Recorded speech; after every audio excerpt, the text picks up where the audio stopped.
अर्थमंत्री Nirmala Sitharaman union budget 2026 सादर केले। संसदेत त्यांनी आज 9व्यांदा अर्थसंकल्प मांडलाय।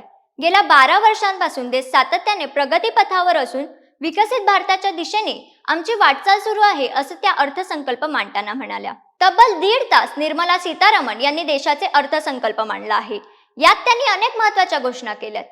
भारताच्या अर्थव्यवस्थेला चालना देणाऱ्या उद्योगांना हातभार लावण्यासाठी प्रोत्साहन देण्यासाठीच्या घोषणा अर्थसंकल्पातून करण्यात आल्यात। देशाच्या संसदीय इतिहासामध्ये पहिल्यांदाच अर्थसंकल्प रविवारी सादर करण्यात आलाय। या अर्थसंकल्पामधून सामान्य जनतेला एकूण काय मिळालं, काय महागणार आणि काय स्वस्त होणार जाणून घेऊया या व्हिडिओमधून। नमस्कार, मी निर्मिती वनगले आणि कॅमेरावर आहेत जयेश पाटील। तर अमेरिकेचे राष्ट्राध्यक्ष डोनाल्ड ट्रम्प यांनी जाहीर केलेल्या टॅरिफमुळे जागतिक व्यापारावर निर्माण झालेल्या अस्थिरतेच्या पार्श्वभूमीवर भारताची आर्थिक घडी मजबूत ठेवण्यावर सरकारने भर दिला आहे। केंद्रीय अर्थमंत्री निर्मला सीतारामन यांनी सादर केलेला अर्थसंकल्प 2026-27 मध्ये इन्कम टॅक्स स्लॅबमध्ये कोणताही बदल करण्यात आलेला नाही। त्यामुळे सर्वसामान्य करदात्यांच्या अपेक्षांवर पाणी फिरलं असलं तरी देशाच्या अर्थव्यवस्थेला चालना देण्यासाठी विविध उद्योग क्षेत्रांना प्रोत्साहन देण्यासाठी अनेक महत्त्वाच्या घोषणा या अर्थसंकल्पात करण्यात आल्या आहेत। अर्थमंत्र्यांनी स्पष्ट केलंय की वित्तीय तूट जीडीपीच्या 4.5% कमी राहील। चालू आर्थिक वर्षात ती 4.4% असून 2026-27 मध्ये ती 4.3% राहील असा अंदाज वर्तवण्यात आला आहे। यामुळे सरकारची वित्तीय शिस्त कायम असल्याचे चित्र समोर येत आहे।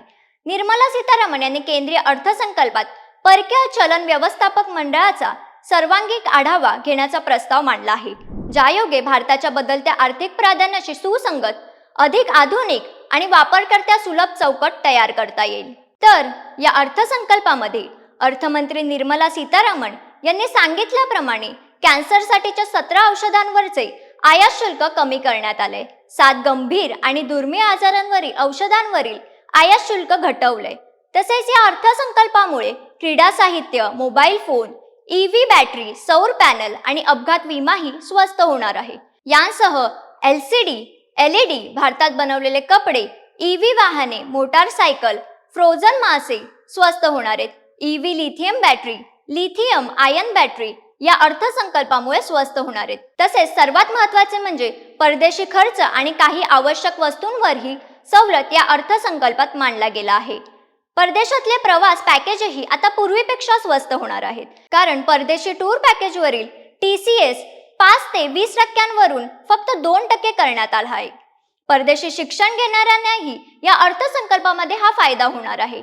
LRS अंतर्गत शिक्षण खर्चावरील TCS दर फक्त 5% 2% करण्यात आलाय। त्यामुळे ज्यांना परदेशात प्रवास करायचा आहे तसेच ज्या विद्यार्थ्यांना परदेशात जाऊन शिक्षण घ्यायचे आहे त्यांना या अर्थसंकल्पामुळे आता दिलासा मिळणार आहे। तसेच भारतीय मच्छीमारांनी पकडलेल्या माशांवर आणि अणुऊर्जा प्रकल्पासाठी आयात केलेल्या वस्तूंवरही कर सवलत उपलब्ध आहे। आता या अर्थसंकल्पामुळे कोणत्या गोष्टी या महाग होणार आहेत त्या जाणून घेऊया। तर दारू, सिगरेट, पान मसाला, खनिजे हे महागणार आहेत। तसेच कोळसा, भंगार, घड्याळे देखील महागणार आहेत। या अर्थसंकल्पाबाबत तुम्हाला काय वाटतंय आम्हाला कमेंट करून नक्की सांगा। हा व्हिडिओ जास्तीत जास्त लोकांपर्यंत शेअर करा आणि MahaMTVच्या YouTube चॅनलला सबस्क्राईब करायला विसरू नका। धन्यवाद।